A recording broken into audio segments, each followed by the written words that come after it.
Well, Coach Maiden again. This morning, I want to talk about why a lot of people are depressed in Canada. Canada is a country whereby if you don't understand the financial system in Canada, it will chew you up and spit you right out. That's Canada for you.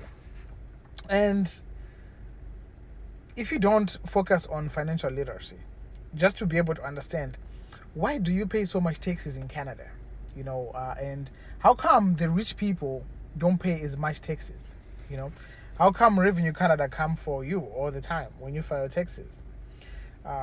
It's all about information. They say that we all get paid based on the value we bring to the marketplace, and Canada has become one of the most expensive countries to live on. And for those guys who come from different countries like me to Canada looking for a better future, looking to change our family trees, Canada has become the most expensive, especially raising kids. And well, if you have one job, right, if you just have a job, it's going to be tough.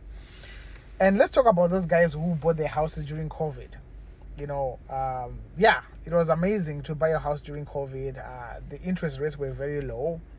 The banks were giving money just like candy. Everybody was getting mortgages and everybody was excited.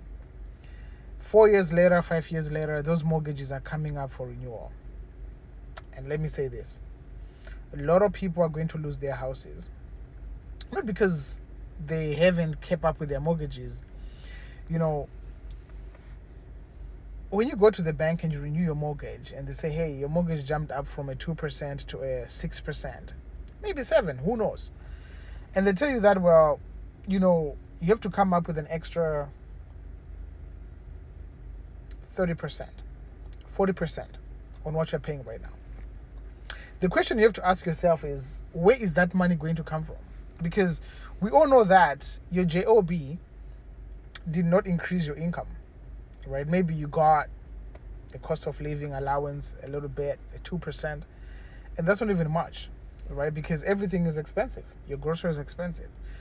So that's the problem a lot of people are going to be facing, which is coming up. And you need a plan.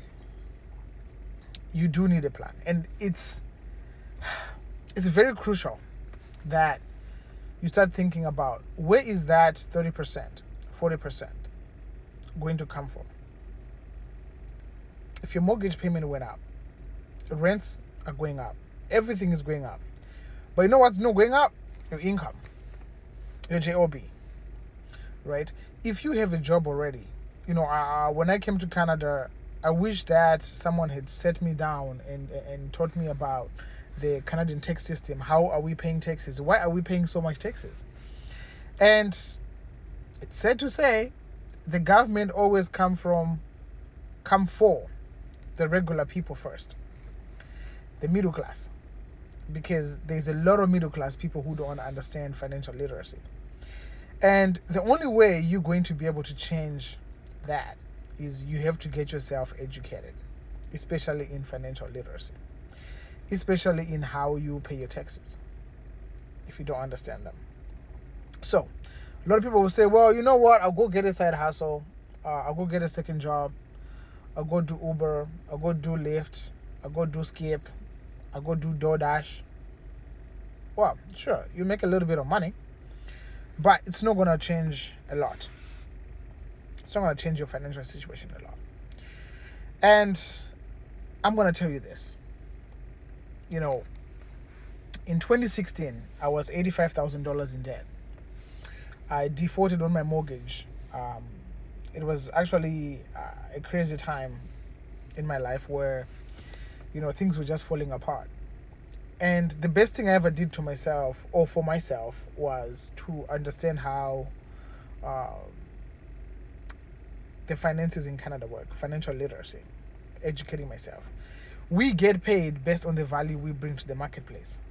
That's what it is. It's all the value, right? So if you feel that your job is not paying you enough, ask yourself, what value are you bringing at your workplace? If you are not bringing a lot of value, you're going to find yourself not you won't be getting paid a lot, right? So the Canadian tax system, you have to understand it, because the wealthy people in Canada don't pay as much taxes as the middle class, or the people who are just living paycheck to paycheck, right? So it all starts in the mind. What do you want to be? Do you have goals? Do you have ambition? Okay, fine. If you do, now, how are you paying your taxes? Do you get a chance every single year to negotiate your tax bill with Mr. Trudeau or with whoever government which is going to be in power next? You have to understand how the tax system is calculated. How are you paying taxes? Why are you overpaying it? And what can you do to make sure that every single year you get some money back to the government? I'm not saying that you are going to avoid taxes altogether. You won't, right? But you want to pay your fair share of taxes. I do want to pay taxes, but my fair share. Most people, they overpay their taxes every single year. And the government is not going to come to your house and say, well, did you know that if you were running a side business and your JOB, you'd be able to claim your mortgage interest, you'd be able to claim your cell phone, you'd be able to claim some of your gas, your vehicle, your internet, your gas bill, your electricity, your travel, if you're in the business like my business, right? A financial coach, right? I travel across Canada, and those travels I can write off. I write off some of those to the government because they're business related, even though I still go see my family, but I still have to do business in that city or in that province. So you have to understand that, especially when you come from Africa. A lot of Africans, they're scared, right? They're terrified about money.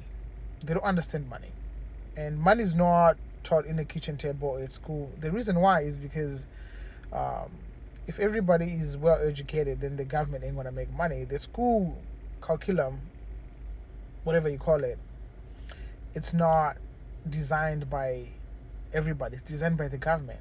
Why? Because they want employees. They want the economy to boom. They want people to be going to work and pay taxes, right? So when you understand that life is not just about going to work 24/7, it's about enjoying what you love and still helping or bringing value to the marketplace so that you can get paid what you're worth, right? So if you're in Canada and you're not doing this already, right? And maybe you went and filed your taxes already, and next year tax season is going to come. If you paid the government back this year, right? Now you have to educate yourself, especially in areas of taxes, inflation, debt management, increasing cash flow. What do you need to do to increase your cash flow? What can you do to make sure that there's more money coming in? A lot of people say that Canadians have a spending problem. If you continue spending the way you're spending right now, and you don't increase your spending habits and increase your cash flow, let's say you start making an extra $2,000. What is it that going to do for you? Think about it. If you don't increase anything, you don't increase your lifestyle, you stay where you are today with what you're paying right now, right? And you don't increase it, and you make an extra $1,000. How would that look like? Would that help you a little bit? Let's say you manage to save money on debt, right? On the interest you're paying. Let's say you manage to save money on taxes, right? The taxes you're paying. How would that look like? So it's all about understanding finances. It's all about avoiding them, avoiding the conversations, because you already know that the way the economy is going, things are going to be expensive. So you need to make sure that you take control of your finances today so that you can actually thank yourself 10, 15 years later from now. So I'm Coach Maiden. Go ahead and follow me. And if you want to know more about what I'm talking about, or you want to get more information about how you can actually change your tax status in Canada, make sure you follow me and you go book a meeting with me, and then we can continue this conversation. So until next time, thank you.